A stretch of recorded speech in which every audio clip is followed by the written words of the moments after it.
Hi, this is the ALCATEL 1B 2022 and I'll show you how to find and manage sound settings on this device.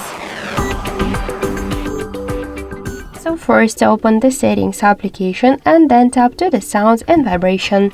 Here you'll see ring, notification, media and alarm volume panels. Just to change the volumes, we should slide to the left or to the right side these blue dots on each of the volume panels. We could activate and turn off also the silent mode to change ringtone, notification and alarm sounds, and we could also activate the don't disturb mode. We could turn it on or turn it off by click to the switcher to allow some calls, messages or notifications from any people or apps, to use the alarm sounds to repeat the calls, and to set the schedule, the start and the end time of the D&D mode. And in more sound settings, we could activate and turn off the dial pattern, screen lock and lock sounds, touch sounds, vibration and touch with a click on each of the switcher. And here also we got the emergency alert settings. We could just change them also by click on each of the switcher.